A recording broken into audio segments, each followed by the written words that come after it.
Hey, what is going on, YouTube? Hey, you want to hear something funny? I actually recorded this video and then I didn't plug the mic in, so there was no audio.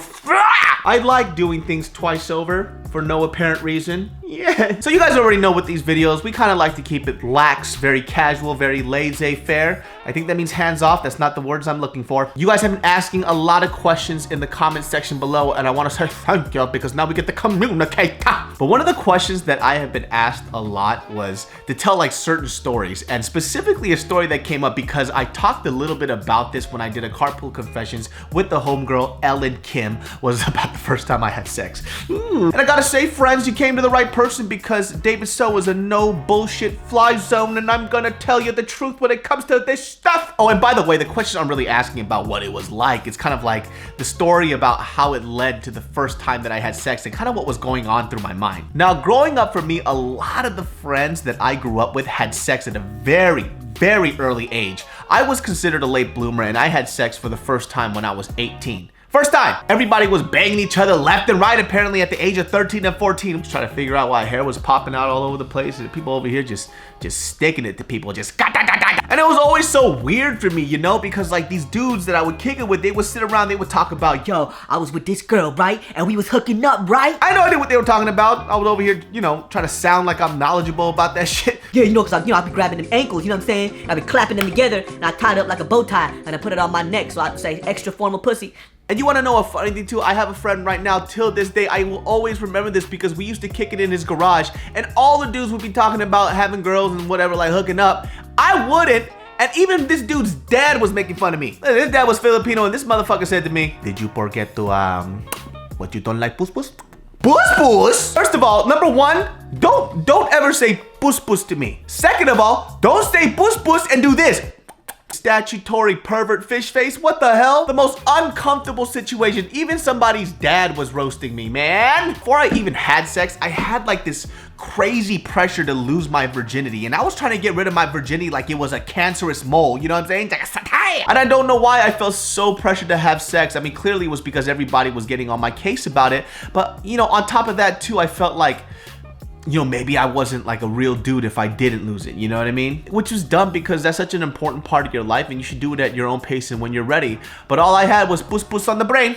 So when that time came with my very first girlfriend for us to actually like hook up, like dude, I was doing research, man. Like I wouldn't read a book in school, but when it came to a vagina, I was studying that shit like it was nuclear physics. What the fuck? There's like a little speed bag over the vagina. What's a clitoris? It was so much pressure, but by the time that I had the opportunity to hook up with her and when it did happen, everything that I learned from a book out the fucking window. I was like trying to find the vagina with my penis. I was like, ooh, does it go here? And I didn't know that the vagina's not really like face upwards. So I was like trying to like, you know what I'm saying? It was like, but I will say this, when it finally went in, was it everything that I expected? Absolutely fucking yes. People, when I entered her heavenly cavernous hole, D'Angelo came on. And I gotta tell you something too, the first time I had sex, I was absolutely terrible. I didn't know what was going on, man. I just kept, you know, just bang, bang, bang. There was no finesse. And the weird thing was too, like I felt so nervous about it because every time these bunch of dudes would get together and they would talk about their sexual conquest, they would talk about their dick like it was the most amazing thing ever. You know what I mean? And it wasn't the case too. It's just guys are so fucking dumb sometimes, man. We're like so used to trying to put our best foot forward and pretend like we're so amazing at things because we feel like we have to. And if we don't, we feel like we're not men. And that's just a stupid concept. And it took for a young lady to tell me that my dick game sucked for me to review what I was doing and learn how to better communicate when it came to having sex. Let me just give you an example, all right? There's this dude that I know. He is not my friend. He is somebody that is within the group that I like, and he's just that guy in there that I just, ugh. Every time I meet him, he talks about some kind of bullshit story where A, hey bruh, I was in the bar, right? And I was like throwing hands. Or B, yo, I brought this girl, right? And I gave her that and she was like, you know, Si, papi, si, no siesta, more fiesta. Like nobody even asked him about how his day was or how his night. He just voluntarily just gives us this information about how amazing he is. Cool story, bro. But long story short, anyways, one time I was over at his place and there was this girl that left, and then after she left, he was talking about, yo, I just hooked up with this girl, man, and she fucking, man, I gotta tell you, dude, I was giving it to her hard, son. Whatever, dude. But guess what? A couple weeks after that, it turns out that girl that left is actually a friend of mine, and I met her at a birthday dinner. So check this shit out. So it was kind of awkward when I saw her, just because I talked to her a little bit when I met her at that apartment a while ago, but I was hoping that she didn't remember me, so I was just being a little weird about it. Later on as the night went on, she did remember who I was, and I was like, yo, oh, so how did it turn out with you and she said it didn't work out well because his dick game was terrible. Yes, my friends, she legit said his dick game was terrible. And this is what I'm talking about, man.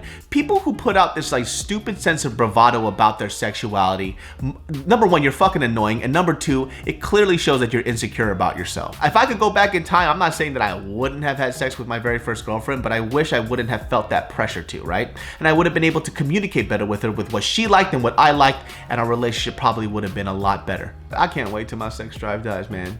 My mind would be so fucking clear. I'll solve nuclear physics, I'll cure cancer, shit.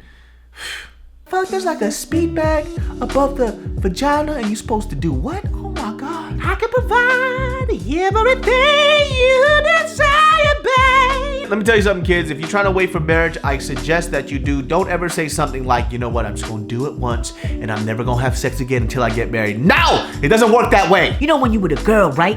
And you getting her from behind and trying to get that right position and you just kind of fucking getting at it like, and the girl like, you know what they feel, right?